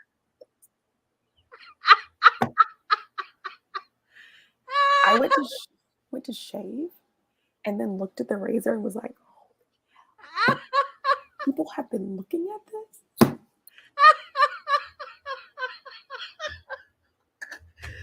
You know what I love? You're A, super adorable, and B, it reminded me of an interview I did, and I can't think of the actor's name, but I will think of it in a moment. Who I had a mic in front of him, and he was whispering like this, as if he wasn't on a hot mic, and that the whole world was not going to see this interview. And I just love it. You just totally flashed me back to such a special moment, because that's how you know you have a connection with someone, because you forget that, like, we're on YouTube right now, and everyone's going to hear you whether you're with me or not. You're adorable, and that just shows how, like, we're all family here, you guys, and women specifically. You know what we're talking about. So, like Vanessa said, those chin hairs have babies the older you get. Oh, Lord. Vanessa, I am not ready for all of that. Talk to me in like 10 years. Woo! Stressful. Okay, so they're meeting Mert's parents. Parents don't know that Shane was born a boy. If it was up to her, she would tell them. But Mert doesn't want to do that yet, because he says his family is deeply religious. And Shane is like torn by this, because she has already been accepted by the family, which April has talked about in previous shows that we've done together, where you need to set up your family for success. And this is not setting them up for success. If anything, you are about to create even more drama for yourself, because A, you're lying, B, you're omitting, C, they've already welcomed this person, and then they're going to think that they welcome someone into their family that they don't know. And then the reason, you guys, they're actually mad is because they're mad at themselves, because you made them doubt their judgment of characters. You've made them doubt whether or not they can say, hey, I'm a good judge of character, and I know a good person from a bad person. Because now you're putting a liar in front of their face, and that person's not even a liar. Anyways, don't get me started. April, Yeah. everything that you said before. Yeah, it's unfortunate. I understood what Shane was saying, though, saying it's not just my secret, it's also his. So I'm going to let him handle it the way that he wants to. But they're going to look at both of you as liars when they find out. But they're gonna forgive him, because that's their baby. Stop it. So Shane doesn't like the line to his parents. The family has already accepted her for who she is, and so she just really wants to be open and honest with them. But here we are. So one of the things, there's a lot of hugging and kissing and greeting and good to see you and I love you and Lila. The only person that knows about Shane's history in Mert's family is Mert's sister. The only person that knows about Shane's backstory in Mert's family is Mert's sister. Okay. And so they get there, and I just loved it. There was a lot of like love and all of that stuff. And what I also love is the fact that Shane has learned some Turkish so that she could communicate with his parents, y'all. Take note. Take notes. And I love the fact that Shane is so like accepting and open and welcoming to people. And it just shows the type of person that she is, where she knows that his parents can't say Shane, so they call her Shema, and she just is like, that's the closest that they can get to it, and she responds to it, and that's fine. Exactly. Same with her pronouns, right? It's whatever's making you feel comfortable, she's okay with, because she's like, you're not coming from a place of malice. And I just really think that that's a good look. But questions arise that are making her doubt a little bit. And one of them is the comments about her height by his mom and dad, right? So like, what's up? You're a tall girl, you know? Not in those words, but implied. And then the dad wants to know if Shane can cook Turkish food. And, you know, she's open and willing to learn. The mom and the sister showed her. They had a great meal together. The mom and dad say that Shane is a nice girl, a cheerful girl. And here's the part that I know, that as soon as you tell them the truth, they will accept you. They said, if they get along, then that's all that matters. And we wish them peace and happiness. You want to add anything to that, April? No, just I hope things are going well with their family now that it's all out, because I would hate to be made a fool out of. I would feel like a fool if I was the family member and I'm watching this.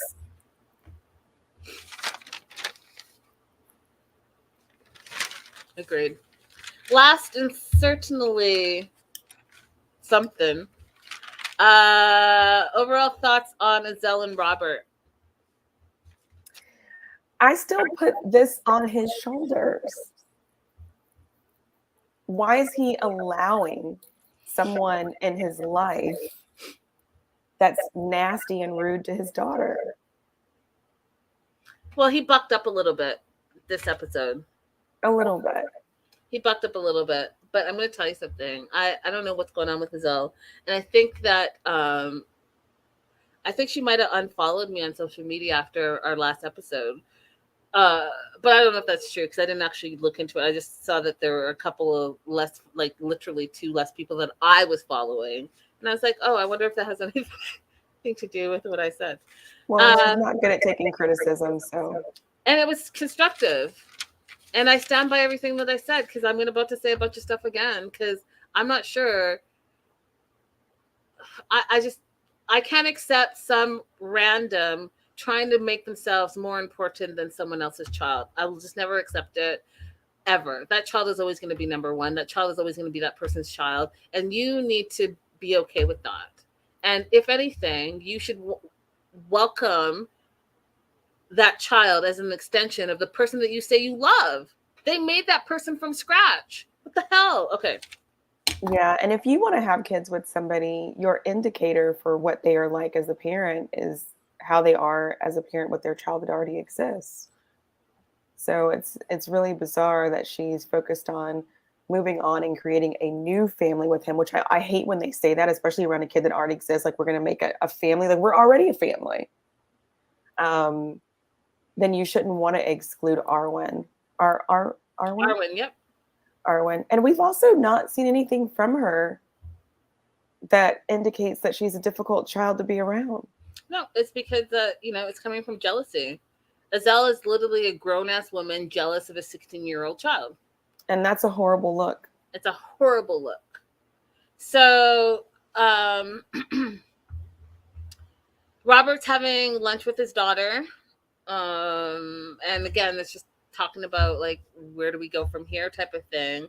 And Arwen thinks that Azelle is grumpy and is not accepting of her and all the things that she said in the past. And I told you last episode that we talked about this, that Robert needs to start to listen to his daughter because his daughter is literally telling him exactly how she feels, what her emotions are, and he should be really understanding this as he moves forward in this relationship, because you're gonna mess up your relationship with your daughter and then you're gonna wonder why it's all effed up, but she's been telling you. You know how you especially want teenagers to communicate openly and honestly with you? Being quite clear. Yes, you got to open your ears because she's being very clear about how she feels. And to me, it's like you're not actually hearing her. And if you are hearing her, you're not listening. Nope. Put on your listening ears. Put on your listening ears, exactly. Mm-hmm. Meanwhile, Azelle feels like this has been a difficult time, a difficult trip for her because she's had to share her time with Robert, with his daughter, and now his mother. Listen, Azelle, come closer. Closer. Come closer. Azelle, I'm going to tell you this right now. If you don't get along with his mama, and y'all ain't married yet, and you don't get along with his daughter, it's not going to happen for you, sweetie.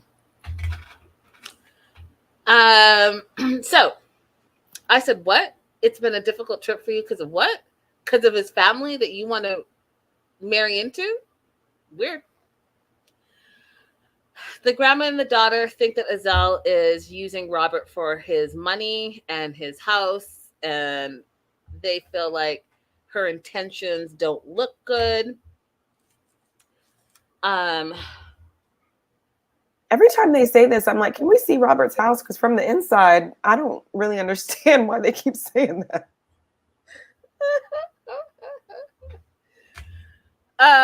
So funny. Robert talks to his daughter about what if Azelle was pregnant, and the daughter's like, hell no, like, no, not at all. They discussed like the positives and negatives of if they got married, where does that leave him and his family? And this is where he says he feels stuck in the middle.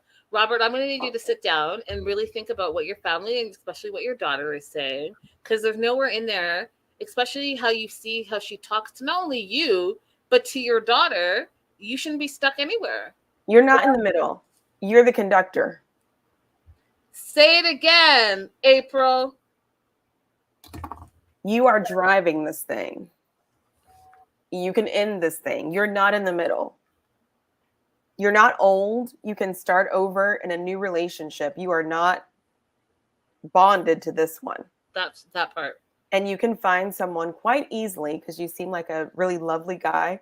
Your mom seems lovely. Arwen seems lovely. You can find someone who's going to value the relationships that they already have, and to see if you have other children as expanding your family, not creating a new family. Your family is already fine.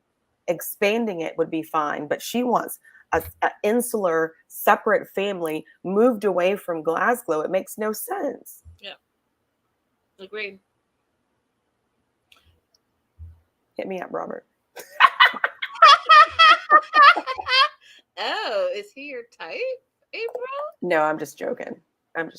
You know, I like a Jax Teller. We didn't do anything with our list. I'm going to have to come back to that. Okay. Oh, I got blurry. Anyways, I don't have time to fix it right now. So I'm just going to say this. Robert, Arwen is talking to you directly. And I wrote it down verbatim what she said. Oh my God, this is driving me crazy. You're clear. Arwen says to her dad, and I need you all to hear his answer, because these two things, when I say sometimes your children are communicating with you, but you're not listening because it's not what you want to hear. Arwen says, would you still be with her if she didn't want to get to know me and was still very competitive with me? Robert answers, he'd keep trying. Wrong answer. Wrong answer. So, because she's being the bigger child, bigger person, she says, you know, she hopes her dad doesn't get hurt. But she feels like he loves her more than she loves him. And I'm telling you, Arwen is speaking to you, Robert. You really need to start paying attention. Arwen's very smart. Yep. Azelle says she's ready to marry Robert, but Arwen, which is a red flag. But Arwen, what? You're ready, but you don't want this whole piece of him to be a part of his life. Just stop it, Azelle. Just stop it.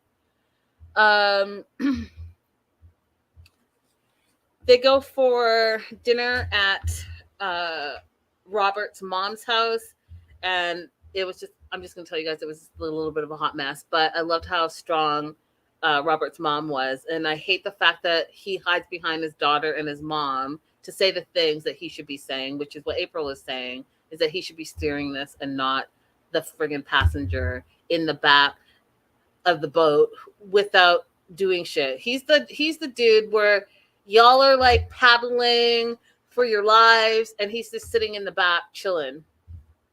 Because here's what happens. Mom asks about whether or not Azelle wants to move to Scotland. And of course she does, because that's why she, you know, put her profile to where she put it, and how she talked about she's always wanted to live abroad. But the family's in Glasgow, and she has the audacity to sit there and say, yeah, I want to move to Scotland, but, you know, I want us to be in Edinburgh, which is away from the mom, and her face was like, No. hell no. No. Because Azelle then had the audacity to say, well, I mean, it's not anything different. How would it be different for him? And then she literally put her hand on the table, and she didn't say, listen, bitch, but you can infer that by her face. She was like, listen, bitch, I'm here in Glasgow. That's the difference. That is the difference. And that is enough of a difference. You have an older parent who lives in your city. Like, I wouldn't move away for a new spouse. I wouldn't even respect you asking me that question. If I bring it up, that's fine. But you asking me to move away from my older parent, if I visit them on a regular basis, I feel like you have no respect for me. I mean, I've been saying that from the get-go, April. I've been saying that. I feel like she's 100% problematic for a lot of different reasons. And the most important being that she's selfish. And any grown-ass woman that's in competition with the 16-year-old child and literally puts her down and continues to put her down. I'm not even done with all the things she's saying about she's, hadn't had a good trip because of the daughter, is competitive with the daughter, doesn't want to get to know the daughter. Well, there's more. So she's like trying to turn a good child into a bad child by saying to Robert, well, Arwen ignores you for weeks. She never writes. She never calls. She spends your money. She's asked you for a car. And I was like, all I could do is I'm shaking my head. That's your child. I know, like, nothing that she said sounds abnormal for a teenager. That's it. That's your child. She's 16. Does she not remember being 16 herself? I mean, I don't know.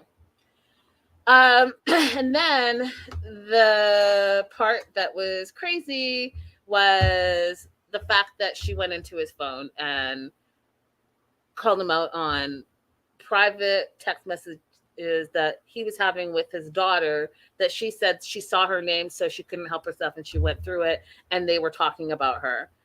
And he's like, she's my daughter. She's my daughter. I'm going to talk to her about anything that I want to talk. Anything? Yeah. That's it. So, Azelle tries to turn the tables by saying, don't get rash or rush with the proposal, because I want us to be 100% sure and 100% in an ideal situation before you propose. And I was like, who said anything about proposing? You guys are far from that. And yes, I'll take that back. He did say after this trip, if all went well, he would propose to her, but it's clear that all did not go well. And it would have been so easy for it to go well. Yep. Like, you're going to sit at my mom's table and try to get my mom to join in on berating me over wearing this hat? At my mom's table? All kinds of wrong. That's for all the couples. Episode 5 and 6, you guys. Don't forget to like and subscribe over here at the Melanated Way, and pop over to April's page. Same thing. Holloway Legal PLLC. Like, share. We're trying to boost up our numbers, and that can only happen with you and you and you and you. Shout out to the live chat. You guys, love y'all as per usual. And I'm going to be live on Instagram in about 15 minutes talking all things Josh Sider. So if you're on Instagram and want to hear about that, head over there.